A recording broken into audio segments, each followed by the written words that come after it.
Nessa reta final, Lula e Bolsonaro se concentram no Sudeste e hoje ambos estão em Minas Gerais. O estado é o segundo maior colégio eleitoral do país. Vamos começar com o candidato do PT. Com as agendas focadas na região Sudeste, Lula vai com força total também nas redes sociais. A apresentadora Daniela Lima trouxe mais cedo que o PT prepara uma super live. A ação está marcada para segunda-feira e deve reunir artistas apoiadores do petista. Já vamos com os nossos analistas para a nossa conversa, esforço concentrado para virar voto. Yuri Pita, traz o contexto para a gente. Boa noite. Tudo bem, Felipe? Prazer estar contigo, com os colegas aqui. Renato já é um colega nosso aqui, já nem trato mais como convidado. Felipe, a gente tem visto, né, essa onda das pesquisas, você mencionou na abertura toda essa série de pesquisas que a gente viu essa semana, e se há um consenso entre elas é de que houve aí uma tendência de aumento da distância entre Lula e Bolsonaro. E daí todo esse esforço que a campanha petista tem feito para tentar manter essa onda forte, não até agora, tem que ser forte principalmente na semana que vem e principalmente no domingo da semana que vem, dia 2, que é o primeiro turno de fato. E por isso a gente vê toda essa mobilização, esse engajamento, principalmente não só dos políticos, mas fora da política. E isso tem se refletido muito nas redes sociais. Se a gente pegar timelines de Twitter, de Instagram, de diversas plataformas, isso tem ficado muito forte para tentar pegar um eleitor jovem que acaba consumindo essa informação política por porta-vozes não políticos e acaba sendo também muito do eleitorado em que Ciro Gomes vai melhor do que nos eleitorados de mais idade. Então tem toda uma estratégia focada nesse aspecto de buscar esse eleitorado que pode ser decisivo nesse limiar que a gente tem visto das pesquisas, se vai ou não vai ter segundo turno. Semanas atrás, a perspectiva é de que estava mais certo de que haveria segundo turno e agora ficou uma possibilidade um pouco maior de, eventualmente, se fechar a corrida no primeiro turno. Renato Beireles, tem essa estratégia de virar o voto, de conseguir o voto útil. Agora, o que isso tem a ver com a região? O Lula foca no Sudeste, por exemplo. Mas no Sudeste se vira voto? Ou para virar o voto é uma mensagem disseminada nas redes sociais? Onde há essa interseção da tentativa de conseguir o voto útil e do lugar que ele escolhe para atuar nos últimos dias de campanha? Tudo bem, parabéns aí de estar nessa elegância toda. Quando eu crescer... É a sua, né? Quando eu crescer eu quero ser elegante, assim, igual o Felipe Moro. Prazer estar aqui com vocês. Eu estava com abstinência do Arena, 2 dias sem Arena, eu já estava começando a coçar aqui, mas vamos lá. Minas Gerais é o estado mais estratégico aí na região Sudeste. O que a gente tem visto? O Lula ampliou sua vantagem pelo Datafolha em Minas Gerais e perdeu um pouco de terreno em São Paulo e no Rio de Janeiro. Por que estão todos concentrados na região Sudeste? É porque, na prática, é onde tem tido maior mobilidade de voto. Né? A região Nordeste, que é o segundo colégio eleitoral do país, tem votos muito consolidados, votos que não mudaram nem com a PEC, com o aumento do Auxílio Brasil, nem com Reza Brava mudou a intenção de voto dos eleitores do Nordeste. Então o Lula não está indo mais para o Nordeste porque está consolidado, o Bolsonaro avalia de ir ou não, mas na prática o virar voto não é uma tarefa fácil. Então, respondendo a sua pergunta, Felipe, é algo muito focado. Como o maior potencial de voto útil para o Lula vem do Ciro, a ofensiva tem se dado pelos artistas. Artistas que na campanha passada apoiaram o Ciro. Artistas que passaram a ser criticados pelo Ciro, como foi o Tico Santa Cruz e o Caetano Veloso, que num podcast do Ciro Gomes passou a ser aqueles que eram aqueles aliados que apanharam por ter apoiado o Ciro foi lá e falou, não, esses caras estão com a vida ganha. Né? Então o Ciro está numa postura desesperada em busca do voto útil e uma informação que é importante. Nós calculamos aqui, do total de pessoas do Ciro Gomes, dos eleitores que declaram votar no Ciro Gomes, que afirmam que podem mudar de votos, hoje nós temos 1,2 pontos do total de votos, 1,2 que vai para o Lula e 0,6 que vai para o Bolsonaro. Por que essa informação é importante?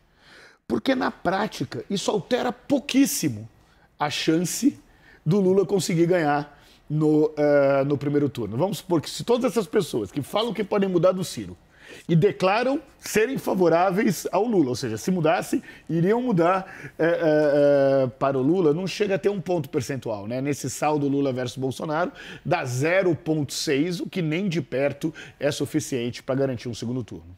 Raquel Landim, como é que você avalia esse movimento? É sempre sensível, a gente sabe, já debateu muito aqui, pode irritar o eleitorado, pode irritar o candidato, mas o candidato já está criticando o Lula bastante, né? E o Lula apareceu aí no Datafolha com 50% dos votos válidos, precisa de 50% mais um, quando a gente elimina ali os brancos e nulos, então ele não precisa do eleitorado inteiro do Ciro Gomes, bastam alguns pontinhos. Como é que você avalia esse movimento que está sendo feito agora?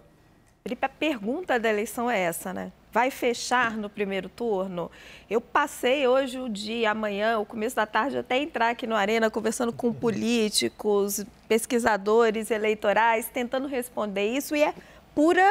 Quem disser que tem essa resposta é pura adivinhação nesse momento. Tá completamente imprevisível. Tipo, políticos experientes, eles falam o seguinte, olha... O Ciro e a Tebet têm, vamos lá, somados uns 12%, Renato. Eles ainda podem perder mais uns 4%, 5%. Isso vai ser suficiente para o Lula virar? Ninguém sabe. Está muito, muito estreita a margem. Quem sabe o que vai acontecer está mal informado, né, Raquel? Exato. Quem sabe o que vai acontecer está mal informado. Está muito estreita a margem. Realmente, esse vai ser o mais emocionante dessa eleição. Vai ser urna a urna, região a região, voto a voto, porque se o Lula vencer, eu acho que isso é o que dá para a gente dizer no primeiro turno, parece que vai ser muito apertado. Mesmo dentro do PT... Quando você conversa com gente lá que deveria, né, ser os mais otimistas, eles falam, quantos por cento de chance? 30%, porque tem a margem de erro, né? Ele pode estar com 48%, ele pode estar com 52% dos votos válidos. Então, assim, essa resposta, Felipe, a gente só vai ter no dia da eleição. Caio Junqueira, também não adianta conseguir alguns votos úteis e haver muita abstenção. E a gente sabe pelos estudos que a maior abstenção é na população de baixa renda, de baixa escolaridade, ou seja, no eleitorado que majoritariamente vota no Lula. Como é que você vê essas duas iniciativas? Tem algum trunfo na manga da campanha do PT? Vamos lá, Felipe. Boa tarde a todos. Se a gente pegar as eleições de 10, 14, 18, nessa reta final, os candidatos à direita, eles tinham menos intenções de voto do que se configurou no domingo. Estava olhando esses dados e, coincidentemente, na coluna do César Felício, na sexta-feira passada, César Felício, meu amigo, editor de política do jornal Valor Econômico, um craque, como analista político, como repórter, ele coloca isso, ele pegou as pesquisas na última semana, Dilma Serra, Dilma Aécio e Bolsonaro Haddad. E a intenção de voto dos candidatos, vamos dizer, antigamente a gente falava das peças azuis, né? Quando eram os tucanos, eram as peças azuis, né, Yuri? Contra as peças vermelhas. As peças azuis tinham menos intenção de voto do que se configurou no domingo. E na eleição de 2018, a peça, sei lá, verde e amarela, não sei, ela também tinha um pouquinho menos de voto. E atribui-se a isso justamente ao que você diz, né? A um forte movimento nas últimas 48 horas. Tem a questão da taxa de abstenção ser maior, tradicionalmente, entre o eleitorado de baixa renda. E a última semana que costuma mover. Só que a gente não pode também simplesmente transplantar o que aconteceu nessas 3 últimas eleições para essa eleição, justamente pela taxa de indecisos, né? Que é muito mais baixa que as eleições anteriores. A taxa de consolidação de voto do Lula e do Bolsonaro é muito alta.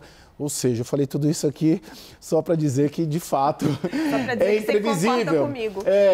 Mas para trazer um pouquinho de como foram nas últimas eleições. Você tinha assim, vai acabar, vai ser no primeiro turno, vai ser no primeiro turno. Esse histórico é legal. Desculpa, termina. Não, eu já terminei, cara. Esse histórico é legal. Esse histórico é legal porque tanto em 2006 quanto em 2010 houve momentos ali na reta final em que os institutos de pesquisa também deixaram em aberto a possibilidade da eleição ser vencida, na época, pelos candidatos do PT, Lula em 2006 e Dilma em 2010, em primeiro turno. O quem ficou mais próximo disso foi Lula em 2006. Faltaram menos de 2 pontos percentuais dos votos válidos para ele ter vencido o seu hoje aliado Geraldo Alckmin em primeiro turno. E essa expectativa de quase ter vencido no primeiro turno, mas ter ido para o segundo turno, é uma das explicações, inclusive, para a redução de voto de Geraldo Alckmin no segundo turno. O eleitor dele olhou e falou, bom, já está perdido, muitos dos seus eleitores não foram votar no segundo turno, por isso que tem esse fenômeno que tanta gente lembra que Geraldo Alckmin teve menos votos no segundo turno de 2006 do que no primeiro turno de 2006. Tem uma questão chave só, se isso é um perfil ideológico, como é a análise do Felício, ou se é um perfil etário, sociodemográfico, vamos dizer assim, né? Se tem a ver com renda ou não tem a ver com renda. O meu palpite é que tem muito mais a ver com o perfil de abstenção do que com qualquer outro fator. Não é à toa que ontem o ex-presidente Lula esteve no programa do Ratinho, pedindo basicamente que as pessoas votem. O desafio do Lula, maior do que o voto útil, é garantir uma abstenção menor. Abstenção que, segundo... Ele teve um evento com a terceira idade exatamente para isso também. Só para isso. Nós fizemos lá no Instituto Locomotiva um levantamento que é pelo perfil de abstenção que o TSE soltou, referente à campanha de 2018, aplicado ao perfil de voto das candidaturas. O Lula perde 1 ponto percentual a mais do que Bolsonaro com esse processo de abstenção. 1 ponto a mais numa eleição disputada como essa pode ser o suficiente para garantir o segundo turno. E a gente tem informação com a repórter Anne Barbosa, diretamente de Minas Gerais. Vamos assistir no telão. Boa noite. Oi, Felipe. Muito boa noite para você, boa noite para o pessoal da Arena, boa noite a todos que nos acompanham. A gente está aqui na expectativa em Ipatinga, no interior de Minas Gerais, para a coletiva de imprensa que deve começar a qualquer momento. Então, aqui em um hotel na região da cidade, essa coletiva estava marcada para 5 horas da tarde, está com um atraso. Isso porque depois daqui, o ex-presidente Lula e candidato participa também de um comício, desta vez no Parque de Ipanema, um destino que fica a cerca de 15 minutos daqui. Agora, claro, a expectativa da imprensa, antes dessa coletiva começar, eu conversei com o senador Alexandre Silveira, ele que foi responsável pela articulação dessa visita aqui de Lula a Minas Gerais, a Ipatinga, especificamente nessa região do Vale do Aço. Claro, aqui é a base eleitoral do senador e essa deve ser a última visita do ex-presidente aqui a Minas Gerais, né, o estado, pelo menos antes do primeiro turno. Ele já passou por Belo Horizonte, Uberlândia e também Montes Claros e termina essa campanha em Minas Gerais aqui na cidade de Ipatinga. E o senador, ele me contou, né, que claro, o eleitorado, a maioria do eleitorado, né, o que tem apontado as pesquisas, está com Lula em Minas Gerais. Mas essa região especificamente existe um desafio para a campanha de Lula, isso porque é uma região que está dividida com o bolsonarismo. O prefeito aqui da cidade de Ipatinga é do PSL, é o Gustavo Nunes, portanto essa visita foi pensada estrategicamente pela campanha de Lula, junto com o senador que articulou essa chegada aqui na cidade e, portanto, eles, claro, pretendem alavancar os votos aqui na região. Aqui nessa coletiva devem participar, então, o ex-presidente Lula, o candidato a vice Geraldo Alckmin, o senador Alexandre Silveira e também o candidato a governador Alexandre Calil. A expectativa, então, é que todos eles partam daqui depois dessa coletiva para o local que é o Parque Ipanema,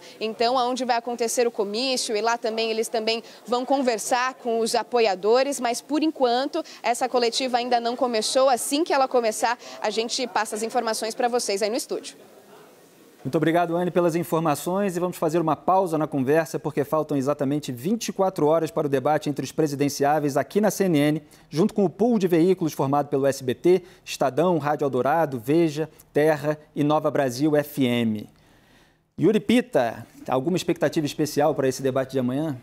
Bom, primeiro, a gente falou bastante isso aqui no 360, mais cedo, com a Dani Lima e com o Leandro Rezende, como os candidatos vão explorar a ausência do ex-presidente Lula nesse debate. Isso está muito claro que Bolsonaro vai bater nessa tecla muito forte, o termo que a fonte da Dani usou vai atropelar. Ciro Gomes também deixando muito claro que vai explorar isso e a apuração que me coube, que foi com o pessoal de Simone Tebet, que ela vai sim explorar isso, não vai deixar de explorar, mas tentando dosar em relação ao próprio presidente Jair Bolsonaro, que por estar presente tende a ser um alvo mais natural, dado que é o atual presidente, estará lá, vai acabar sendo bastante questionado por seus adversários. E muito da tônica, e aí tem um perfil interessante para a gente ver, Felipe, porque aqui na CNN a gente tem uma audiência bastante qualificada e o SBT tem uma audiência mais... O Renato pode me ajudar bem com isso, de camadas mais populares. Então tem um misto que é interessante, que não é um público mais gosta de política hardcore, né? Como a gente aqui que está sempre acompanhando. Então esse público mais amplo, pelo que eu pude ouvir de algumas candidaturas, mais especial do pessoal da estratégia de Simone Tebet, lança um desafio especial para os candidatos, conseguir falar com o público de um canal fechado, como a CNN, de um veículo como o Estadão, que faz parte aí do pool da revista Veja, e ao mesmo tempo também conseguir falar com um público mais amplo de uma TV aberta como o SBT. Vai ser bem curioso também, não só o conteúdo, mas a forma como os candidatos vão atuar nesse sentido. Acho que qualquer debate tem dois elementos. É algo que pode virar o jogo. A gente sabe o papel que o debate da Band teve, em primeiro lugar, para mostrar um Lula mais frágil do que tinha saído da entrevista para o Jornal Nacional. Né? O Lula saiu forte, grande da entrevista do Jornal Nacional e caiu no primeiro assalto do debate da Band com o direto de direita do Bolsonaro, que só não teve um estrago maior na campanha, porque, como a gente já disse antes aqui, o Bolsonaro disputa com o Ciro a capacidade de dar tiro no pé, que foi o que de fato aconteceu. Eu, sinceramente, acredito que o efeito sobre a não ida do Lula eleitoralmente, eles vão explorar. Vão ter alguns dias de debate de propaganda eleitoral para explorar, vão falar que o Lula teve medo, vão falar que o Lula fugiu.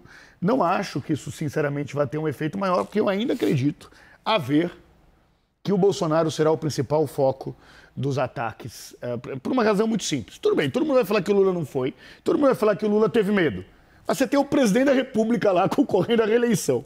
Naturalmente ele é o alvo. Naturalmente né? Então, o governo dele está ele será, né? referendo. Então acho que dificilmente o Lula apanhará mais do que o Bolsonaro, o que eu acho muito ruim para a democracia. Seria muito bom que todos os candidatos se comprometessem com a ida ao debate. Acho que é um desserviço.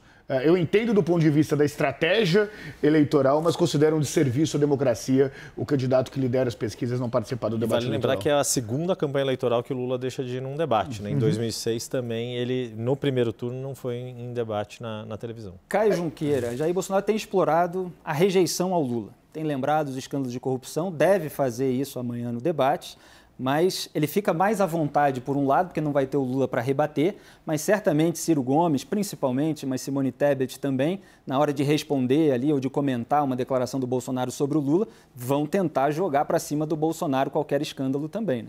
Felipe, essa é uma preocupação da campanha do Bolsonaro, né? Teve uma reunião, depois a gente vai explorar mais isso, na quarta-feira de manhã no Palácio da Alvorada. O presidente Jair Bolsonaro tinha acabado de chegar da viagem ao exterior e ali estava Valdemar, Ciro Nogueira, os marqueteiros, Duda Lima, o Sérgio Lima. E essa é uma avaliação. Ir ou não ir, né? Muito embora ele já tenha confirmado que vá, porque tem uma percepção e uma leitura de que o Bolsonaro ele vai bem em ambiente que ele está confortável, mas que um debate como esse pode se tornar um ambiente desconfortável para ele, por dois motivos. Tanto pelo que você está dizendo, pelos candidatos adversários batendo nele e, de repente, fazer alguma pergunta que ele, né, escorregue na resposta. E também os jornalistas, não vamos esquecer dos nossos amigos, nossos colegas da nossa brava profissão, que já teve um caso no debate da Band, a pergunta da Vera Magalhães, ali virou a história do debate. Então, e aparentemente esse debate de amanhã, acho que tem muitas perguntas de jornalistas. Isso não é nem inside information, é inside information da campanha, não é da TV. Eu soube pela campanha, eles que me disseram isso. Então, tem esse risco. Só que tem uma avaliação que ele tem que ocupar todos os espaços, então é preciso ir nesse debate, ele vai nesse debate, mas sempre apreensivos com um eventual estouro ou uma escorregadela ou um escorregão que a campanha chegou num momento que eu acho que não adianta mais colocar propostas na mesa, não é uma grande medida econômica ou uma proposta ou uma propaganda no horário eleitoral que podem virar o jogo. O que vira o jogo daqui para frente ou é o imponderável, Sim. que aí ninguém segura, ou um escorregão. Então, não é? Eu conversava, Raquel, com Carlos Melo, né, professor do INSPER, também grande amigo. E de todos nós. De todos nós. E ele levantou hoje uma questão muito chave. O que é que mudou de hoje para a semana passada? Ou para 10 dias atrás, objetivamente? A chance da campanha de Lula ou Bolsonaro fazerem alguma coisa que de fato mude o cenário é muito difícil. Né? O Bolsonaro não tem, mesmo sendo o presidente da República hoje, ferramentas necessárias para conseguir. Não tem uma bala de prata possível para isso, que é exatamente a mesma avaliação que você acabou de fazer e eu concordo inteiramente. Né? Então, de fato, é um escorregão a grande chance de mudar. O Bolsonaro, ao mesmo tempo que tem que aproveitar e ocupar todos os espaços, e, na minha opinião, uma avaliação correta da campanha bolsonarista, também aumenta o risco dele, inclusive, ter outro escorregão. Não, então, o Bolsonaro tem escorregado bastante, mas o Lula também, né? Total.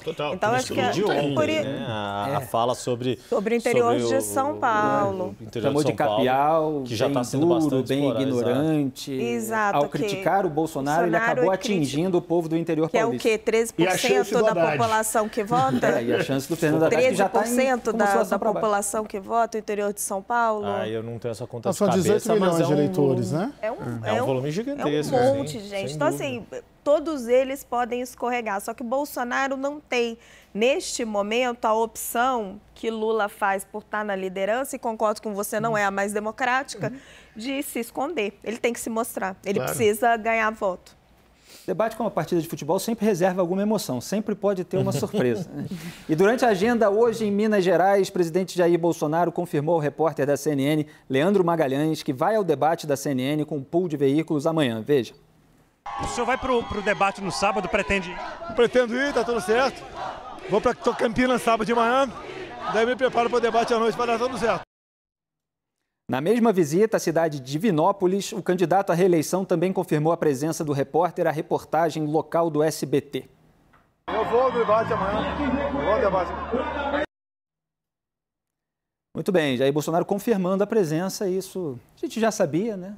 Alguma observação a mais sobre a presença de Jair Bolsonaro amanhã? Ele corre risco de ter algum ato intempestivo? Caio, você acha que ele está mais moldado pelos aliados de dentro da campanha para não hostilizar ninguém? Porque você mesmo citou no último debate, teve a pergunta da jornalista Vera Magalhães, que foi, na verdade, para o Ciro Gomes, e acabou gerando uma revolta do presidente.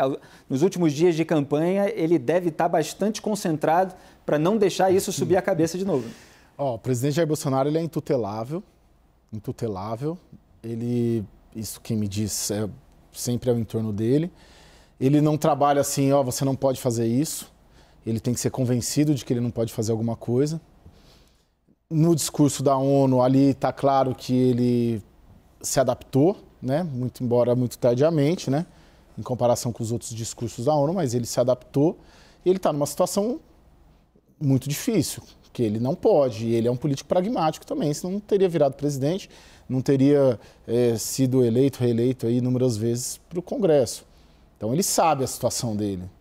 Quando fala que vai ganhar em primeiro turno, ele sabe da dificuldade da rejeição alta dele, dos calcanhares de Aquiles dele, do governo dele, e um deles é exatamente esse, é ele estourar. Então eu penso que ele vai muito concentrado para isso, né? Para esse debate, para não escorregar. Agora também muito impulsivo, né? É um pouco imprevisível, mas tendo em vista o tabuleiro do jogo, e o tabuleiro do jogo não lhe é favorável, eu imagino que ele avalia a ida dele para Campinas de manhã, né? Porque, em geral, nós já discutimos isso aqui na Arena, inclusive, os candidatos se preparam para o processo de debate, tem toda uma discussão, uma calma antes do debate. Foi uma das desculpas do Lula, né? Que ele não poderia perder o dia de campanha, porque teria que ficar recolhido. Eles alegaram 2 dias, né? Que a véspera para se preparar e o dia que você não faz nenhum evento. Bolsonaro está quebrando essa regra, vai ter um evento de rua no mesmo dia que vai ter o debate. não aumenta ou diminui o risco na sua avaliação? Não, mas isso você diz em redução de tempo de preparo? Não só em redução de tempo de preparo, mas também de concentração, de capacidade de meditar, de cansaço, de não ter aquele povo falando mito, que deixa Renato, ele mais empoderado. Então, a situação, ele está perdendo o jogo. Então, ele tem que ocupar todos os espaços. É isso. E isso exatamente foi o que eu ouvi. Ele precisa ocupar todos os espaços. Campinas, um colégio eleitoral grande, interior de São Paulo, ele precisa ocupar todos os espaços. Ele não pode se dar o luxo do Lula de não ocupar necessariamente todos os espaços, muito embora haja alguns pontos ali em preocupação na campanha do Lula também nessa reta final. Você estava falando do Nordeste, mas Bahia e Ceará preocupa a campanha do PT. Muito embora tenha havido esse episódio lá com a Semineto, mas a Bahia, eles avaliam que pode ser preocupante uma retomada da direita. O Ceará também, muito embora as pesquisas, pelo menos as que eu vi nas últimas 48 horas, estavam positivas para a esquerda. Mas anteontem tinha petista grande falando que Bahia e Ceará, então defendendo o retorno do Lula lá para passar por lá também, mas principalmente Sudeste. Ou seja, é ocupação todos os espaços, ocupar todos os espaços. Agora, Caio, você tem uma apuração sobre o impasse na campanha do Bolsonaro, aproveitando esse assunto. Qual é o impasse? Então, são vários impasses. Pode ser dilemas, a gente pode tratar como dilemas, a gente pode tratar até como divergências. Tem essa regra geral, né, nessa reunião do Palácio da Alvorada, quarta-feira de manhã, vamos ocupar todos os espaços, ajuda até na minha resposta aqui para o Renato. Agora, por exemplo, tem muito pedido de imprensa internacional para entrevistar o presidente. Tem gente que acha que ele tem que dar, tem gente que ele acha que não tem que dar. Tem gente que acha que quando ele fala para um veículo, são os veículos estatais da Rússia, da China, tem veículos europeus e latino-americanos. Tem gente que acha que ele tem que falar, tem gente que acha que é melhor não falar, justamente porque pode escorregar. Você tem uma questão de agenda. As agendas dele costumam ser muito motociatas e marcha para Jesus. Ou seja, uma agenda para convertidos. Tem gente que acha que ele deveria variar mais. Ele foi em Guaranhuns, lá, que é a cidade terra natal do Lula. Ele poderia, tem gente grande dentro da campanha que acha que ele poderia ter ido na casa de um beneficiário do Auxílio Brasil, explorar um pouco a comparação do Auxílio Brasil de hoje com o Bolsa Família do governo Lula, qual que paga mais e por aí vai. Tem essas questões assim que são colocadas que não tem uma clareza muito grande de que rumo tomar, né? E acaba preponderando a visão sempre do presidente. Ele ouve, mas ele que acaba determinando. Por exemplo, o motociato e Marcha para Jesus deve estar presente aí nessa reta final. São essas questões de uma situação de uma campanha que está atrás. E aí, naturalmente, é igual time, né? Igual clube quando também tá... Para não entrar, né? Ficar em analogia de futebol é sempre, né? Com a política, mas... Eu não sei exatamente como é isso, porque eu sou palmeirense. Pois é, né? Lá vão eles. Eu sou Flamengo, estou em 2 finais, né?